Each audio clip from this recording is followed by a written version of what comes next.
Hello, hi. Hello. Hi guys.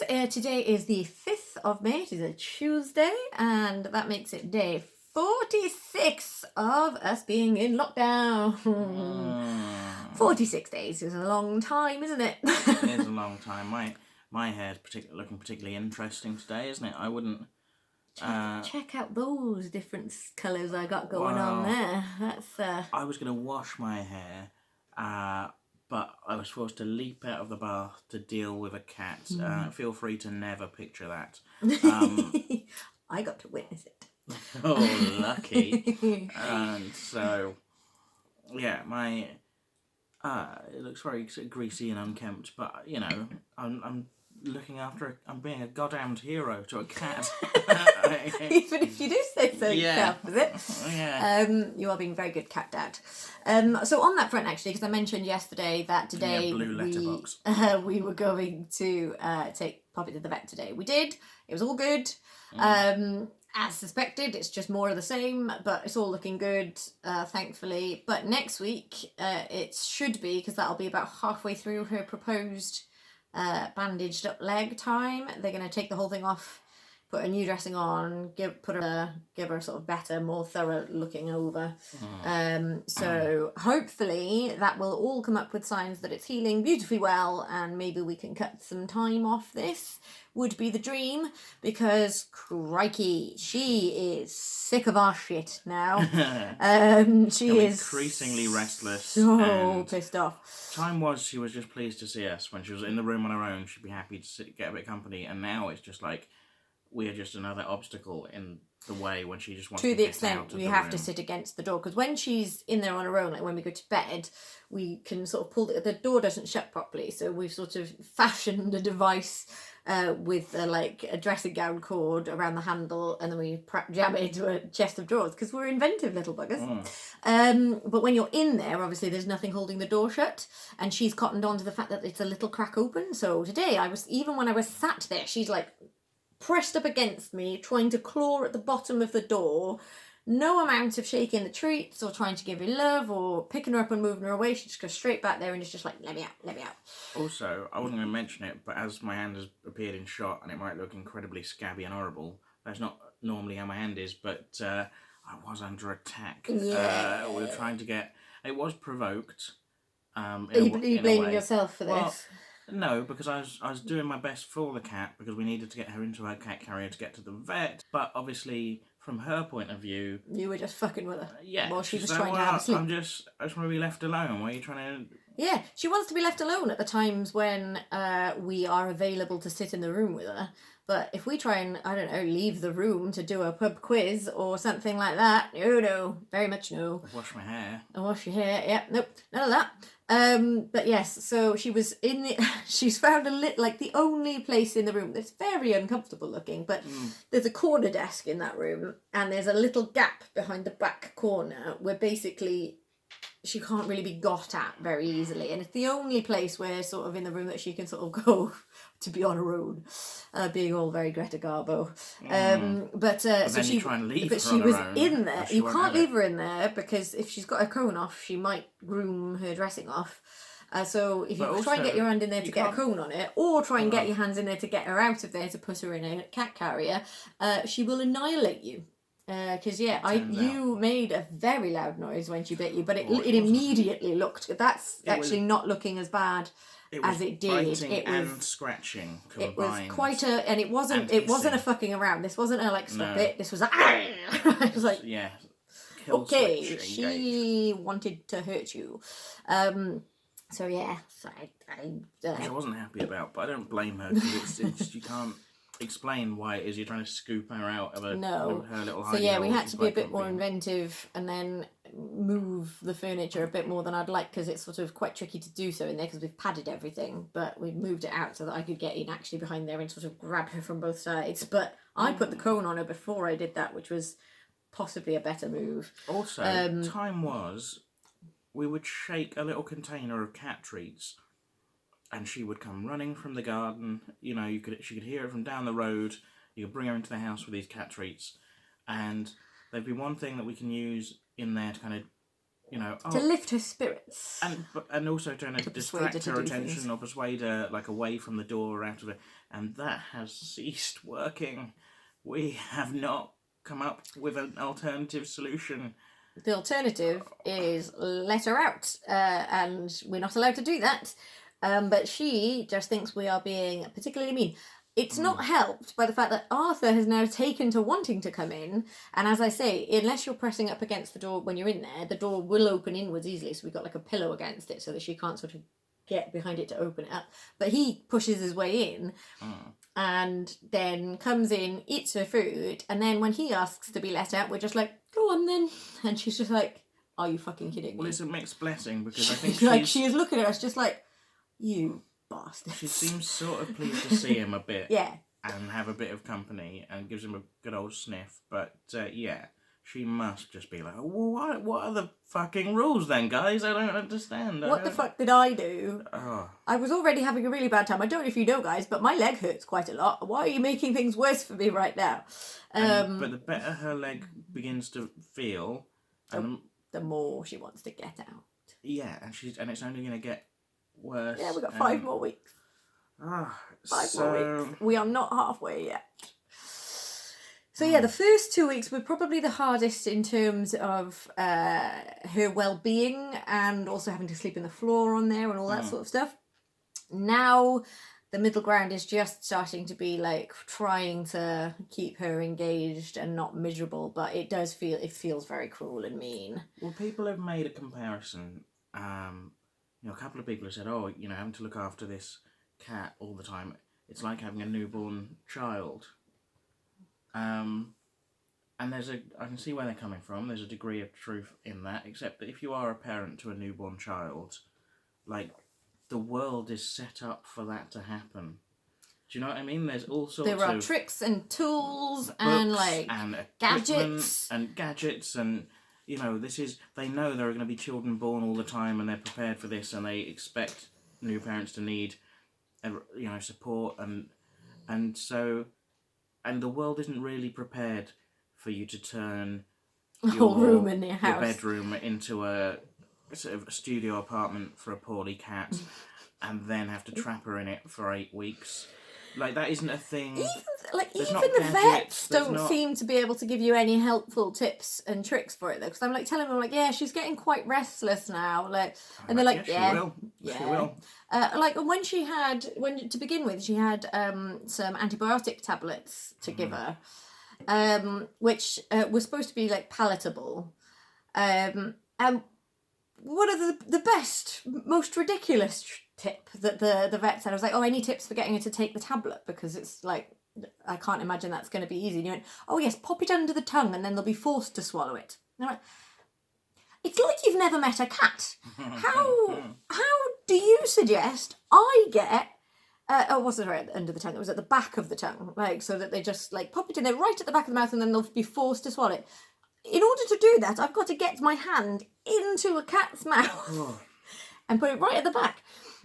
Thankfully, unbelievably, they must have tasted actually quite nice, because she was if I dipped them in the gravy for her food, she did actually eat those. However, her brother, with the worming tablets, not the same thing. So, and they were supposed to be palatable as well. So now, worms everywhere. Worms all over the place. That's true. No, well, we tried to, you got the spot on things for defleeing and worming them, but Totem hates those with a fiery passion. If you don't own a cat, you just rub a bit of medicine on the back of their neck. You've got to get it onto the skin. So you've got to part the fur and get it to touch the skin, and it gets absorbed through the skin. So if you just get it on the fur, it's not going to work. You've got to get it on the skin. He hates that. It's sort of cold, isn't it, and viscous. I think it might sting a little bit, and it smells. I don't know what it is. He particularly, all of them sort of seem a bit I don't really like this. So we were hoping palatable edible tablets. But yeah, he hates them. He managed to eat around them, and I'm certainly not trying to pop it on the back of his tongue. That's how you lose a finger around here. So yeah, he's gonna have to go back to the spot on stuff. But that's not helpful. Just pop it on the back of the tongue. You first, mate. No amount of because also when she broke the leg and I had to sort of pick her up to get her in the cat carrier, Like, it's normally quite hard to get a cat into a cat carrier anyway, but particularly when she's in agony and any movement causes her pain. So they were like, oh, put her in wrap a towel around her. And it's just like, how? Like, that's not helpful enough. Which isn't behaviour that cats respond to. No, and yeah, that was horrible. So in terms of sort of the really unpleasant stuff, I guess we're over the worst. But now it's just she's into the miserable, bored, wants to get out, and I don't really know what we can do about that, because we don't have any other rooms in our house that we can empty of furniture. Like, she's not really supposed to be walking around too much, but a little bit here and there to like eat and drink and stuff, fine. But she's not really supposed to be exercising anyway, so a small room should do.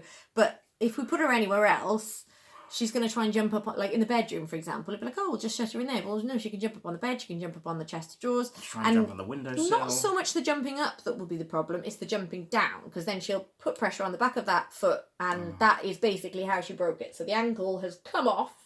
So if she puts pressure there, that whole thing could become unstable and we'll be back where we were. And that will be... You would understand, because we've explained it to you, but you can't, and you'd go, okay, well, I'll stay in my room. My crutches. It's not ideal, but if you bring me snacks and food, and that'd be great. And we'll go, yeah, we're willing to do that. We'll even come and keep you company, and it wouldn't be ideal, but you would understand, and it would be great, right? We'd get through it. But a cat, you cannot explain these things to, and she just thinks we're being bastards. Yeah, there is like, I did still actually, post-vets, I lay in there with her, and she did still come and lie on my tummy and gave me quite a bit of love, which is nice. So it's not like she hates us all the time, but she actively hates us at any point when she is trying to get out and we are not letting her. And you can see it in her face. She is just like, I will remember this.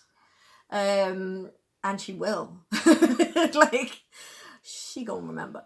So yeah, I feel really bad. But we've probably vlogged that horse to death. We talk about Puppet all the time, but that's what's going on with her at the moment. And yeah, she's a handful.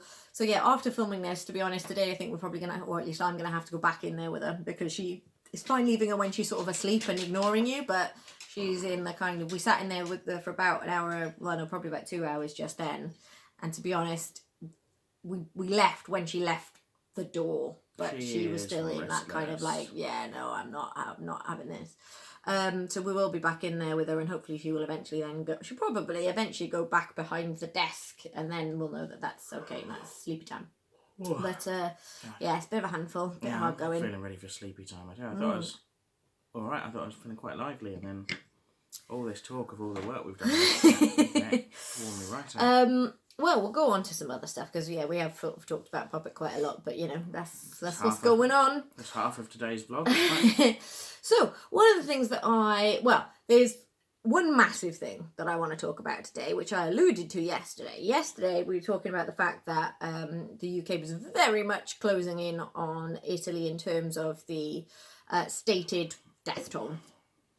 Today we have exceeded it, as was pretty much expected, because Italy's daily deaths have slowed down much more than ours have. As I say, they're further on than us.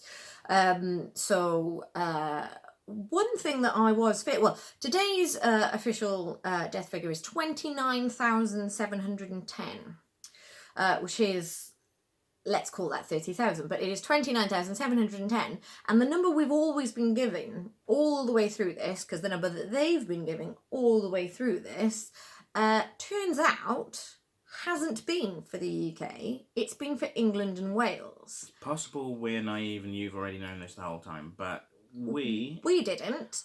And so then today, they've admitted, they're still very carefully sticking to 29,710, but other news outlets, so I think I read this in several, so I read this in the Metro, I didn't actually read it on the websites, but the Metro, the Independent and the Guardian all stated that is until you add the Northern Ireland and Scottish figures.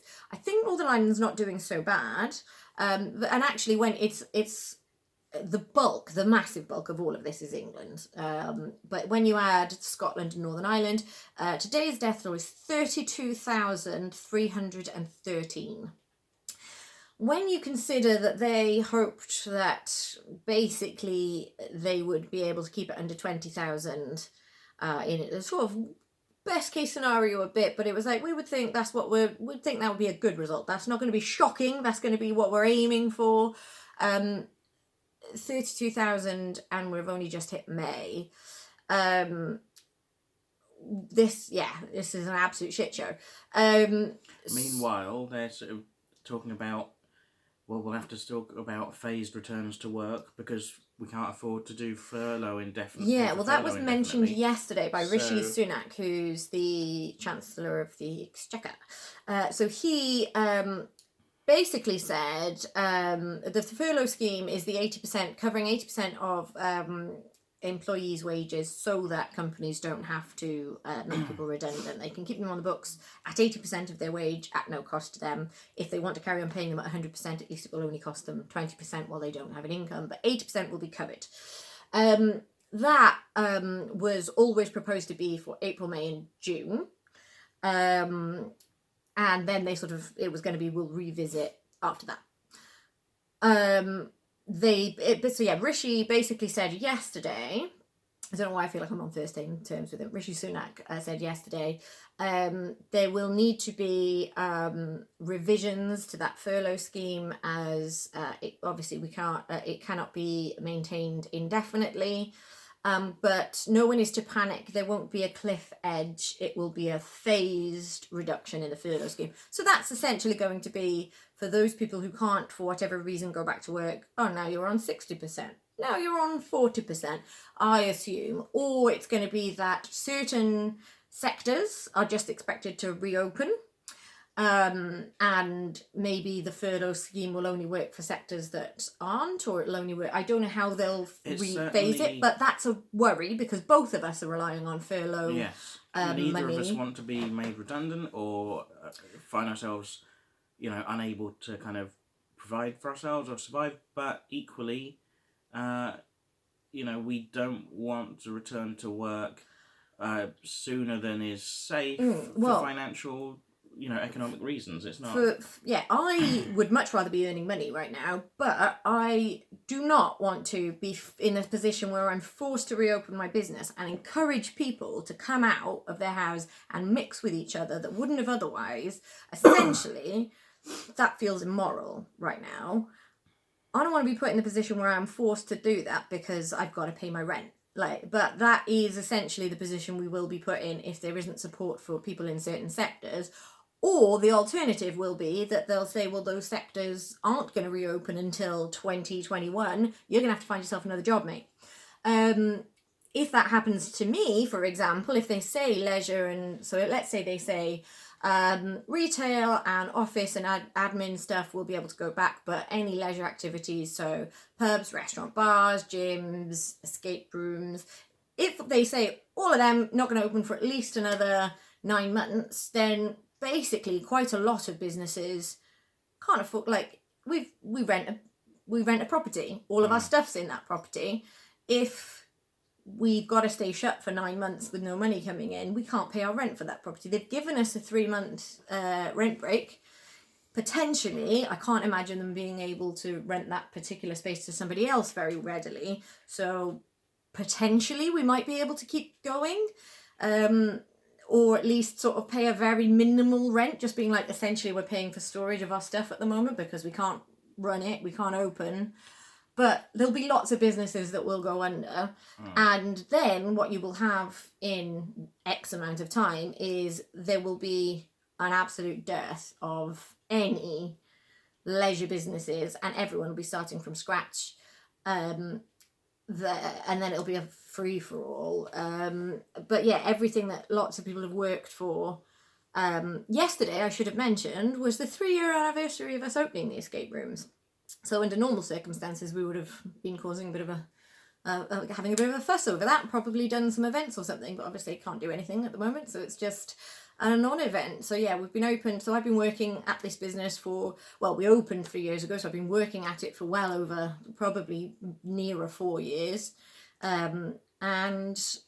Realistically, if they don't have support for people in those leisure industries or small businesses, then lots of people will lose their businesses that they've worked hard for, and that is a big question mark hanging over my head, that I don't really know what I can do about. So it is just kind of, okay, just keep swimming, just keep going, because I've got no control over what happens there. So it's just like, hope for the best, like, because I can worry about the worst, but essentially all that's going to do is make me go mental. I can't do anything about whatever's going to happen there anyway. The best thing most people can do right now is keep themselves safe and healthy and stay in. So we're doing that. But yeah, if they do sort of put pressure on people to reopen before it's safe to do so, I think even like I would understand the pressure on the economy, but it'll be a false economy, because that will cause a bigger peak.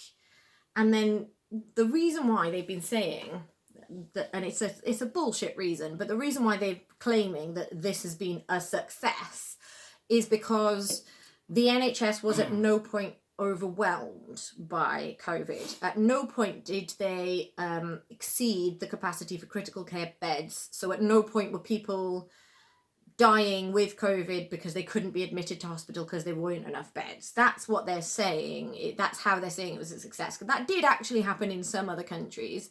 So in that way, yes, we've done slightly better than some, but it's not really anything to celebrate about, is it? An ideal number of ventilators for the people in those beds, and still, however it's happened, lots of people have died. Yeah. You know, whether there's been enough beds for them or not is kind of by the by at that point, isn't it? Yeah, well, that's the thing. You know, maybe those people wouldn't have got it and wouldn't have died if we'd been better about not like slowing down the spread until better treatment options were available. Whatever it is. Basically, this is not a success, but that's how they're claiming it's a success. But yeah, if they reopen the economy too soon, essentially it'll explode again, and it'll take even longer to get it. The one little thing that they are clinging to now as a plan is to be like really super efficient on the track and trace, of really like pin down who's got it, who they come into contact with. So their plan for that is to release an app, which everybody will have on their smartphones, or the majority of people will have on their smartphones, which you will track your health daily on, and you will it will also track your comings and goings. So it will note where you've been, note who you've been around, and if anybody who has come into contact with anybody else is then confirmed to have a positive test result for COVID-19, everybody they've come into contact with will be alerted, and they will all be, whether they're symptomatic or not, and without testing or not, they will be forced to go into mandatory 14-day full quarantine. That is actually a sensible theory and a sensible system that has worked in other countries. They had minimal people confirmed and were very rigorous about contact tracing. So they sort of kept a lid on it really exploding into the population in the first place. So other countries, for example, that have essentially eliminated it in the sort of native population, like China and I think South Korea, but have done that. But the only like new cases they tend to be getting in those countries are people coming back or flying in or coming in through ports, and they've got testing and quarantining in place. So that's how they've managed to keep it down. It's a fair theory. The thing that makes me somewhat nervous about it is the company that are putting together this app, Dominic Cummings' brother. I don't know if he works for or runs, but basically he's industry leader. He's a major shareholder and a major player.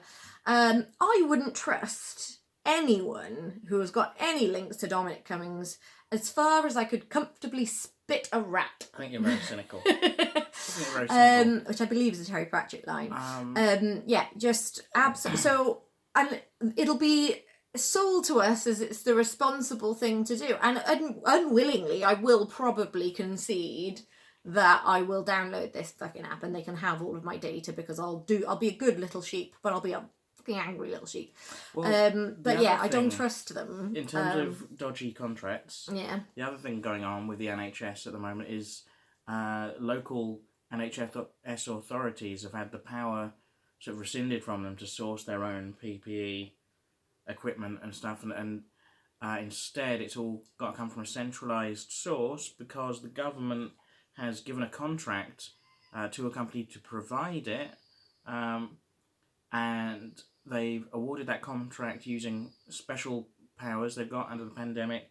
So it means they haven't had to put in the usual kind of checks and balances, and they've just been able to award that contract to a central concern who are going to dole out all the PPE across the country, irrespective of whether there are other suppliers that might be able to provide some and help with numbers and it would be useful. No, it's all coming from this centralised source, and what this seems to be is a sort of attempt to kind of stealth privatise the NHS even further, which the one thing I naively thought had come out of this whole situation was the Tories being forced to recognise that the I'm NHS... going to deal with that cat. Deal with the cat. I'll complain about Tories. We know our roles. But, yeah, the Tories were being kind of forced to acknowledge and recognise that the NHS is a valuable thing and needs to be safeguarded and protected for our futures and the futures of our children and children's children, etc.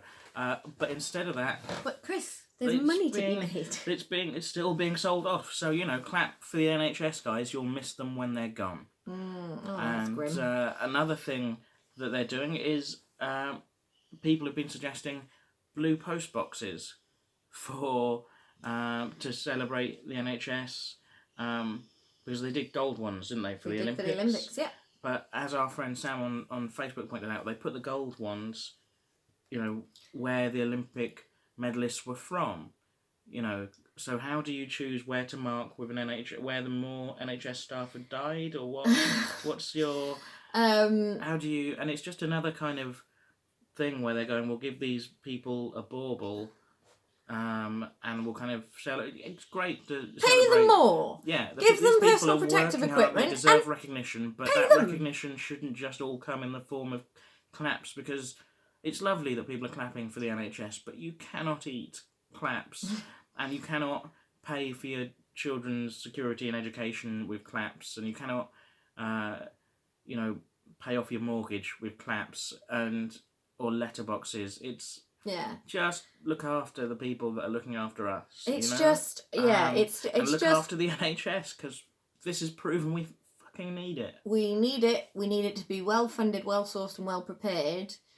And it is not a thing to be used to make money. It is a thing to be used to save lives. And they've lost all fucking perspective of that. And you'd think now, at this point, people would just be going, right, what's best? What's the most efficient way that we can help the most people at once? And that's not what it's coming down to. It's coming down to, no, who's got the contract for that? Who am I friends with? Whose back do I want to scratch? And basically, it's all a conflict of interest, and nobody is making decisions based on what's best for the people at this stage, it seems. Matt fucking Hancock, who is the health secretary and a cunt, is really getting on my tits, possibly more than Priti Patel now. Because Matt Hancock, I think, is feeling rather hard done by at the moment. I think he's feeling like, bless him, he's worked really hard and he's had to do quite a lot of these daily press conferences and answer some very hard questions. And nobody's really saying well done. Everybody keeps asking harder and harder questions. And today, I don't know if it was today or if it was in yesterday's parliamentary session, and the footage came out today. I'm not sure quite when it happened. But Dr. Rosina Allen-Khan, who is newly appointed to the Shadow Health team on the opposition party. She's an MP, obviously, but she is also an A&E doctor, has a master's or possibly PhD, but a master's at least in public health, and has worked on the front line in humanitarian crises in various other countries. But her main bread and butter has been made as an A&E doctor. So she probably knows a little bit of something about what's going on. She posed a question, quite a polite question, I thought, that she basically sort of said, does the health minister acknowledge that people may feel there have been failings that have led to deaths of not just people and members of the public, but also NHS workers. I watched it a few times to try and see if I could see any sense of impropriety in the way she was sort of asking that. She seemed quite calm. Admittedly, it's not a nice question to be asked. And it wasn't, there have been, it was, do you feel there have been, like, can you acknowledge that people might feel that there have been failings? His response was to basically ask her to watch her tone and remind her where she was. He said that she could take a leaf out of the Secretary of State's book and watch her tone. Thankfully, I think that has massively backfired because a lot of people have gone, what tone? I think you might find you're the one who's misjudged your tone there, Matty boy. And I can't help but read that as somebody not wanting to be bothered by somebody he considers his junior. Whether that's because she's the opposition or because she's a woman or possibly because she's a woman of colour, I would just be making guesses. But he certainly didn't like it, and I don't think he would have spoken to an Etonian... to suggest that he isn't a sexist racist, No, I don't think he would have spoken to an Etonian white boy that way. If we were to hypothesise that Matt Hancock isn't a sexist racist, we have no evidence to back that up. No, we don't. It would be pure, wild speculation. So, and we don't want to make assumptions about people. He could well be a terrible, sexist, racist. So let's not say otherwise until we have anything that we can back that up with. Yeah, I think that that's seems fair. the only fair way to proceed. Meanwhile, my parents' local MP, Nadine Dorries, yeah, she's had a promotion to Secretary for Minister for something or other. Minister of State or something. Yeah, it's so not one that I've heard of. She's presumably had a pay rise, so find her email address, ask her some difficult questions, make her earn it. It's probably to do with the fact that she had COVID earlier this month and got better from it, and so she can do some quite good pithy PR bits about, oh, well, I had this, basically. I had this and I'm fine. Yeah, it's not as bad as everybody says. Look at me. Right, we are running out of time. We're getting a flashy warning, so we had better go. But yeah, Matt Hancock is a twat.